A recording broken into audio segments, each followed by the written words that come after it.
In the summer of 2017, I moved from my small hometown of Barnsley in South Yorkshire to the much larger city of Manchester. I found a flat in a place called Mosside, which people said could be quite a rough area, but where I lived was no bother at all. People were nice, the neighbors were friendly, everyone just kept to themselves really, but the reputation of the place still kept me on my toes for the first few weeks of living there. I was careful where I went after dark. I always made sure my doors and windows were locked every time I went out, and I even did stuff like hide my laptop under my bed in its sleeve, just in case my flat did get broken into. It took just 3 weeks for me to have my first run-in with trouble, but when it came from a direction I'd never have expected, and nothing has ever topped it since in terms of sheer terror. So the place I lived in at the time was a 2-story building, one flat on the top and one flat on the bottom, with a little walk up on either side and shared a back garden out the back.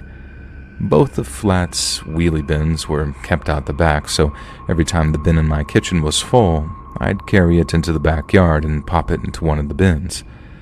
I'd done this about 10 to 15 times in the 3 weeks that I'd been there, and it had already become a regular and uneventful routine. Then one night, at about 9 o'clock, I was taking the bin out after I had done all the washing up.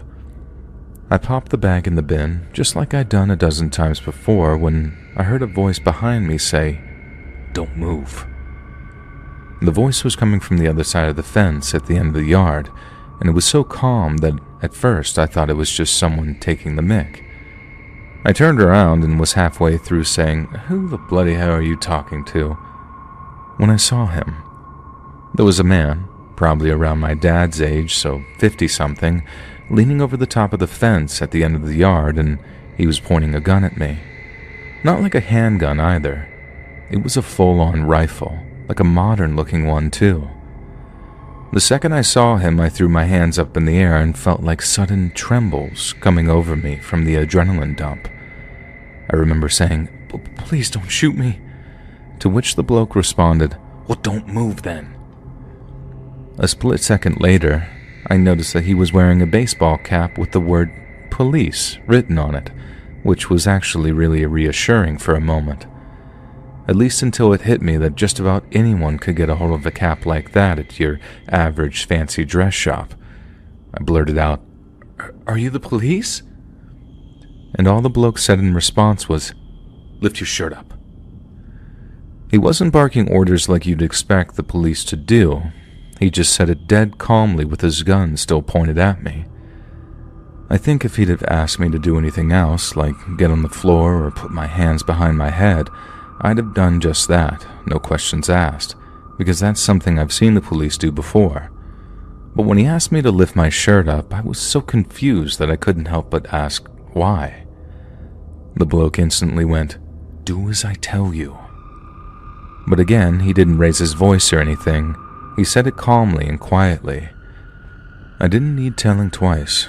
After all, he was the one with the gun, and I was bricking it so badly that I just did as he told me and lifted up my shirt without any clue as to why he was asking me. I lifted my shirt up and then put it down again, only for the bloke to be like, "Hang on a minute, lift your shirt up again, and turn around in a circle." I was beyond asking why by then, so I just did as he told me, and then lowered my shirt again after asking what this was all about. He didn't answer my question that time either. He just asked me what my name was, so I told him, and said Tom. He then goes, "Listen to me very carefully, Tom. I want you to walk towards me nice and slowly, arms raised, okay?" I'm still cacking myself, but I was getting more and more sure that he wasn't about to shoot me too, so I did what he said. When I got close to the back fence, the bloke goes to me, "Stop." So I do. But then he says, "Nice and slowly, take the latch off that back gate there for me. There's a good lad."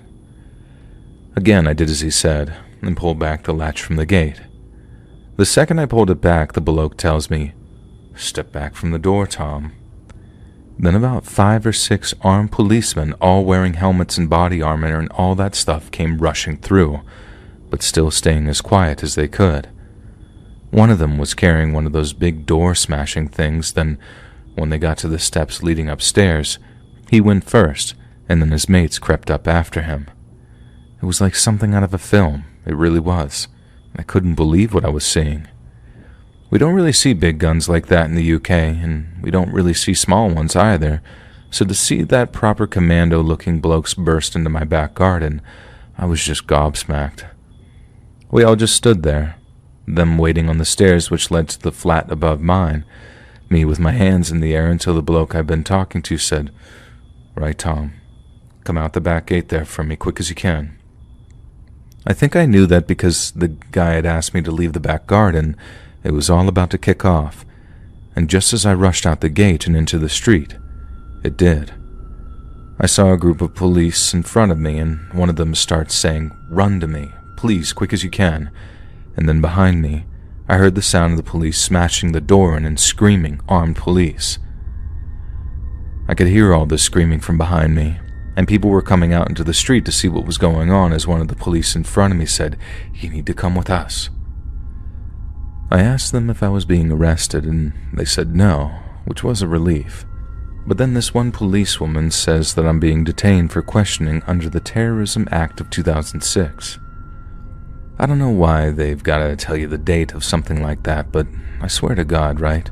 That phrase, the Terrorism Act of 2006, is just burned into my memory now. I was like, what are you on about? I'm not a terrorist. But the policewoman told me not to worry. That's just what we've got to say. They were going to ask me a few questions, and if I hadn't done anything wrong, then I didn't have anything to worry about. I think once I heard that it was that level of serious, I realized any pushback was just pointless. If I'd have refused to go with them, like I might have done if it was just a drug raid or something, then they'd have just arrested me on the spot. So off I went to the police station to answer all their questions. Because I wasn't being interviewed under caution and wasn't formally considered a terrorism suspect, the interview happened without a lawyer present for me. They didn't take me to a proper interview room either. They took me into like a family room with all the couches and stuff that's supposed to make you feel a lot more comfortable. It didn't really help. Like I was still buzzing with adrenaline. Then, as they asked me all their questions, I answered them as best I could. But then some of the questions were very weird. They asked me what my neighbors upstairs were like and if they ever spoke to me, if they were friendly, stuff like that. Obviously, I'd only been there 3 weeks, so I didn't have much to tell them. I hadn't seen much of my neighbors, and when I had, they'd seemed normal enough. But then they started asking me things like if I ever smelled any strong chemicals coming from their flat, or if they used the front or back doors to get into their flat.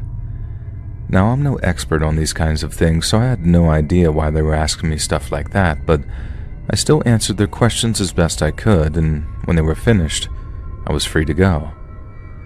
They weren't searching my flat or anything, just the one above, so I could go straight home and carry on with my evening. But that, as you can probably guess, was much easier said than done. The raid was all over the news, so for the next few hours, I sat watching the TV and scrolling through my phone. And that's when it actually got very real for me. The previous few hours had been a bit of a blur, but seeing it all unfolding on camera phones and seeing the BBC reporter standing right at the end of my street, it brought it home for me big time. I had actually been caught up in a bloody terrorism raid, and from what I'd learned later on, I was in a lot more danger than I'd first thought. Once I realized the bloke was actually a policeman, the one who was pointing his gun at me, I actually felt a bit relieved, like I said. I know he was pointing a gun at me, but I'm pretty sure that he wouldn't just bloody shoot me. It just gave me a good scare is all. But what I found out later is that the whole thing was considered a quote-unquote delicate operation, and that's because they were scared that whoever was inside the flat upstairs was going to just blow the place up if they got advance warning. And that's why the policeman didn't just start screaming at me when he saw me, and why they very subtly evacuated the neighbors on both sides of us. They were about to do the same thing with me when I took the bin out, and that's where it all started for me, getting a gun pointed at me instead of a friendly knock on the door. I found out later on that it was all connected to the Manchester Arena attack, which had happened just a few weeks before.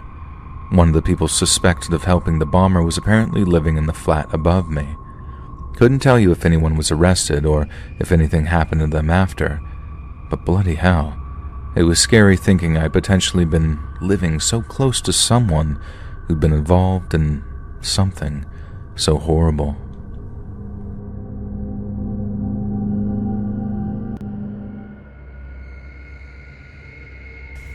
Hey guys, thanks so much for all the support. If you haven't subscribed to the channel yet, please feel free to do so.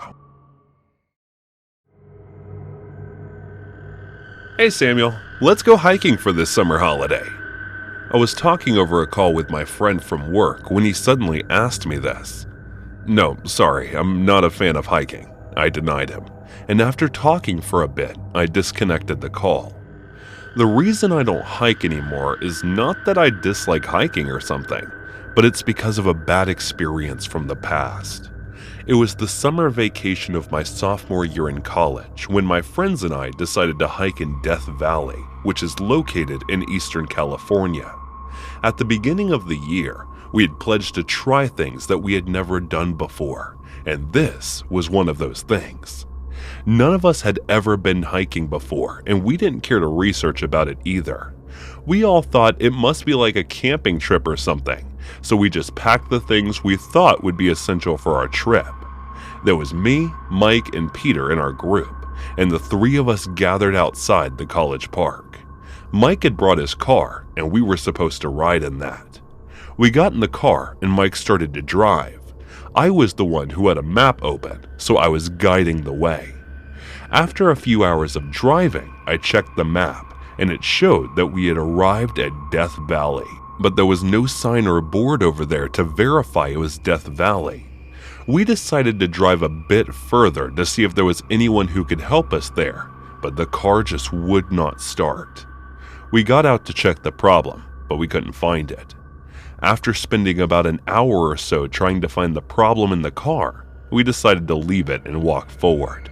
We took our bags and started walking. We walked for more than 2 hours, but it felt like we reached nowhere. The day felt hotter than any I had ever experienced in my life. I took out my water bottle and started to drink. I was feeling so thirsty that I almost had half of the water from my bottle. We took a rest for about 20 minutes or so and then decided to walk forward. I checked my phone to look for directions, but there was no reception on it. My friends also checked, and their phones also had no reception, so I started to feel annoyed at that point. Whose idea was it to take the hiking trip without a guide? I shouted. Mike and I looked toward the direction of Peter. Hey, don't look at me. I was only giving a suggestion. It was you guys who took it seriously, Peter said nervously. I took a long sigh and continued walking half-heartedly. My thirst was taking over again, so I took out my bottle and started to drink the water. It was about to get empty, so I decided to leave a few sips for later. Even after walking for several hours, we were still unable to find anyone to get help. It just looked like we were walking in the desert with no sense of direction. We were just going towards whichever way felt right to us. Enough. I can't walk anymore. This was a bad idea. We shouldn't have come here. Mike stopped and crouched on the place he was standing. Yeah, I'm also tired. Let's eat something first, then we will walk further, I said, while taking out the packets of cookies that I brought with me. Can't we just go back? I don't think we know if we are going in the right direction. As Peter said this, we all turned our head toward the directions we came from, but the only thing we could spot was endless desert. Our footsteps were also gone, and we had no idea which direction we were supposed to take if we wanted to turn back.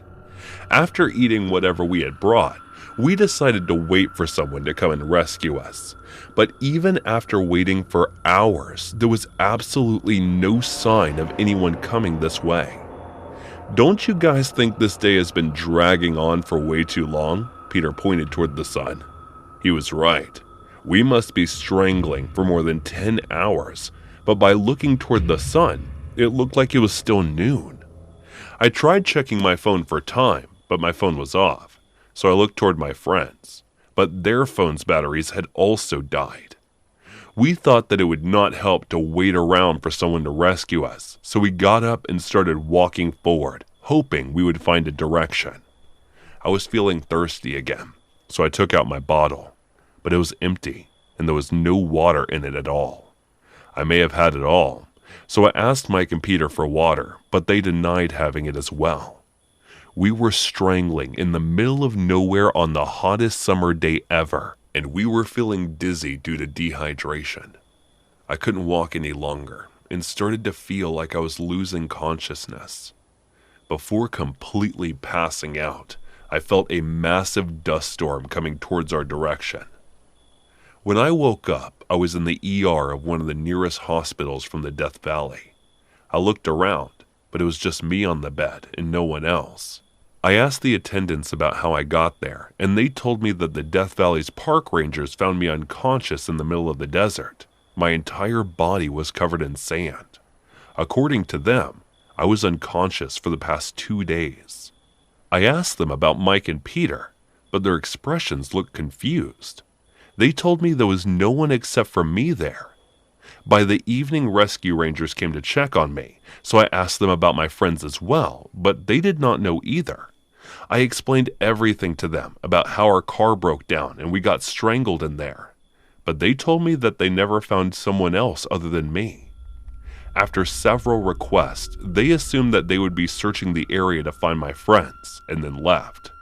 I was admitted to the hospital for another week, so I waited for them during my time there. The day I was about to be discharged, the rangers came and informed me that they could not find anybody in the desert, and they may have been buried in the sand during the sandstorm. There was also no sign of the car as well. To this very day, there is still no sign of Mike and Peter. I avoid ever going on any kind of trip, whether it's hiking, camping, or anything else.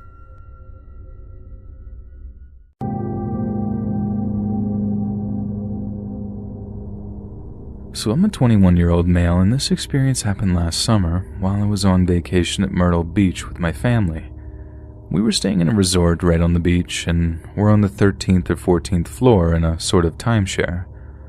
One night I was feeling restless and having a hard time falling asleep, and at around 3 a.m., I decided to go out on the balcony to get some air. I stepped out and was stunned as there was a full moon, and the moonlight on the water was really beautiful. The beach was completely empty as far as I could see, and I had never seen it like that before. I decided that since I wasn't able to sleep, I might as well head down, take a stroll, and listen to some music to relax. Hopefully when I returned, I'd be able to get some sleep.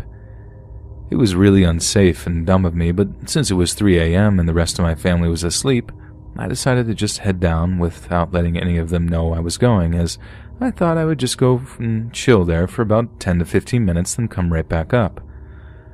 So at the base of the timeshare we were at, there was an area with a pool, an outdoor bar, and then 2 boardwalks separated by about 100 feet, which both led to the beach. On the sides of the boardwalks, there were swaths of tall grass separating the ocean and the resort. When I got down to the base, the entire area was completely deserted, and I started walking down the boardwalk on the right towards the beach. As I'm walking down, I suddenly see someone approaching me from the beach, which was strange because I had a pretty clear view of the same area from the balcony just before and had literally seen no one. I start to get a bit nervous as I see this figure approach, and as I get closer, I see it as a man, maybe in his late 30s, who has a backpack on and is wearing glasses with large square lenses. As he gets closer, I get a clearer look at him as the boardwalk is sort of illuminated by lights from the outdoor bar. He looks very on edge and alert, almost like he's trying to find someone who's trying to meet him in this area, and his clothes are somewhat tattered. We made eye contact, and I sort of nod at him and pass. At this point, I'm creeped out because, honest to God, he had a sort of Jeffrey Dahmer look. If he was the glasses, and he just didn't seem like he actually belonged to the timeshare. I shake it off and keep walking down the beach and put my headphones in.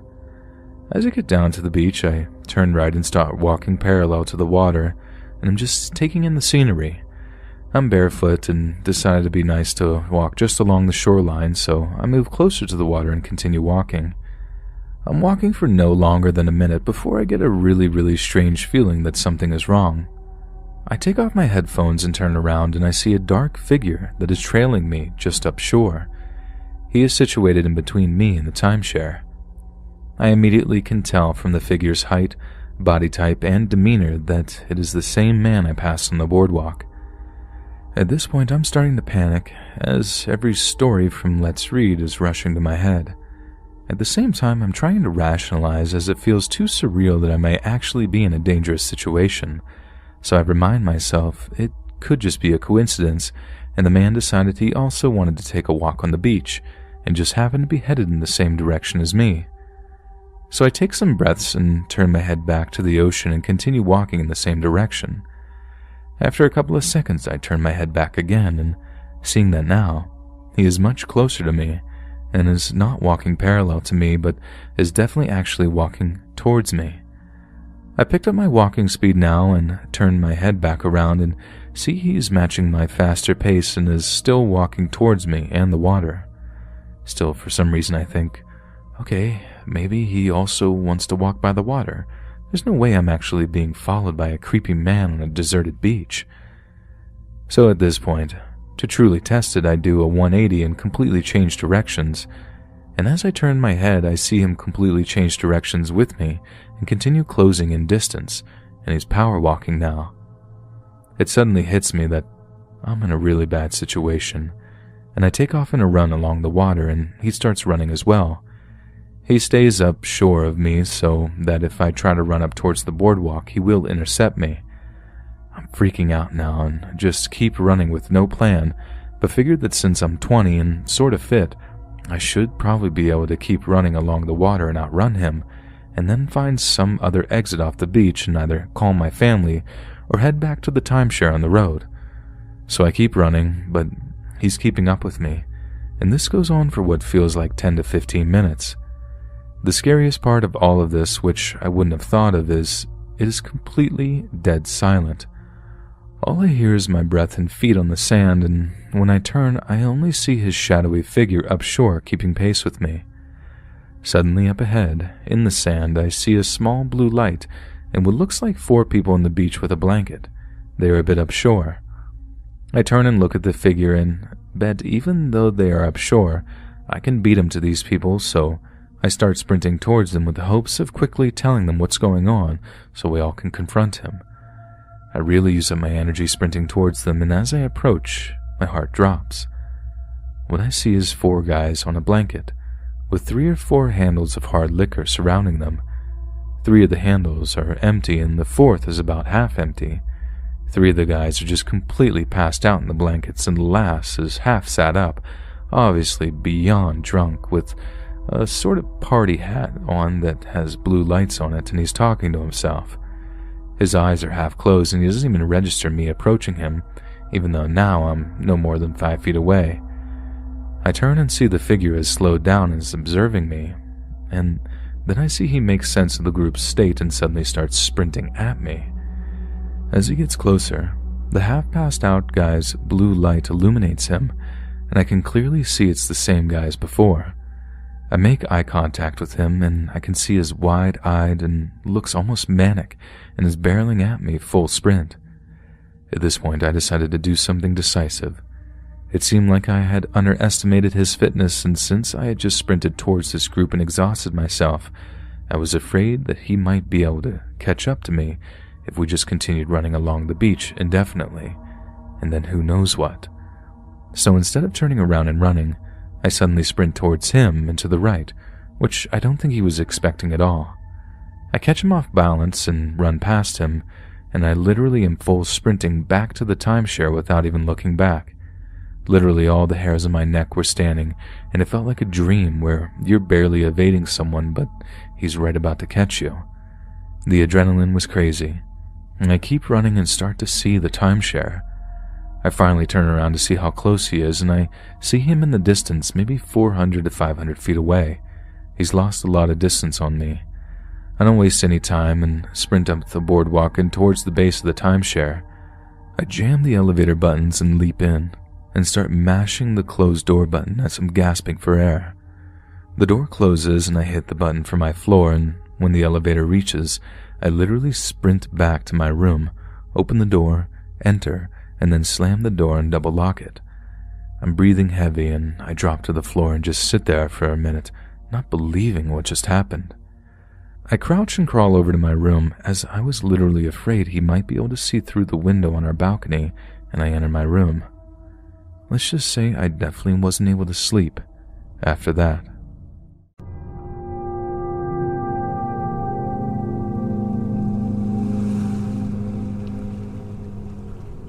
In late June of 2014, a 28-year-old German man by the name of Lars took a vacation to the Bulgarian seaside resort of Golden Sands. Popular with tourists from all over Europe, Golden Sands is a major resort town on the northern Bulgarian Black Sea coast, adjacent to a national park of the same name in the municipality of Varna. Located just over 15 kilometers north of downtown Varna, it is virtually connected to the city by a continuous swath of resorts and villa communities. On the 6th of July, Lars and his group of friends found themselves in a disagreement with another group of young German men in a local bar. Lars and his companions were fans of the German football team Werder Bremen, while the opposing group were Bayern Munich supporters.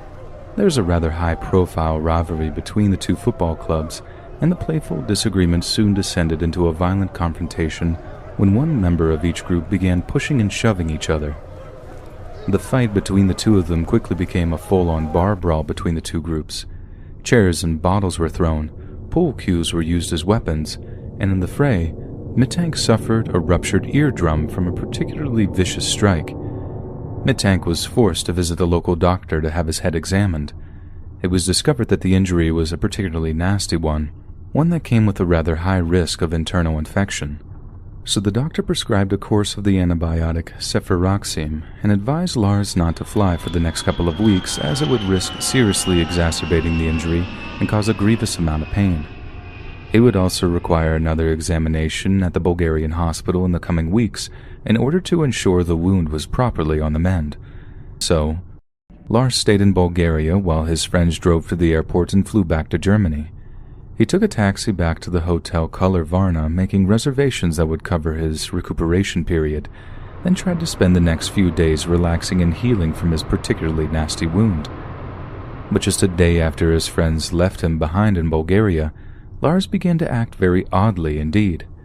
His bizarre and erratic behavior was captured by the hotel's closed-circuit television security cameras. He ran around the hotel, looking over his shoulder, accusing staff and guests alike of plotting against him. A few of those encounters almost turned violent, and on more than one occasion, the hotel staff threatened to call the police. Finally, once Lars's behavior had become unbearable, the hotel staff asked him to gather his belongings and leave, as such violent outbursts were strictly against hotel policy and could no longer be tolerated. But before he checked out of the hotel, Lars made a call to his mother back in Germany. She later stated that he seemed extremely upset and told her in hushed tones that 4 German men, possibly the same his friend group fought with in the bar that day, were coming to kill him. He told her that he had made a significant withdrawal of cash to live off of and that she should cancel his credit cards. When she asked why, Lars told her that the men could use them to track his movements. Where he got such an idea is a mystery, but he seemed very, very insistent that this was the case. We know that on the 8th of July, Lars Mittank traveled to Varna Airport in an attempt to travel back home to Germany against the doctor's wishes. He attempted to purchase a ticket on a flight back home, but after looking around the airport and apparently seeing something, became so flustered and frightened that he abandoned the attempt altogether. Lars then sought out a medical services area of the airport, although it is clear that he did not ask for any medical attention and would not tell those inside why he wished to remain there. They later confirmed that he seemed jumpy and paranoid, as if though he was hiding from someone that was hunting him. About 45 minutes after originally taking shelter in the medical services area, the airport's CCTV cameras capture some kind of construction worker making their way over to the medical area. This seems to have triggered Lars into rushing out of the airport, having abandoned his backpack and luggage altogether. More CCTV footage shows Lars running across a 2-lane highway, dodging speeding vehicles as he does so before reaching a large fence.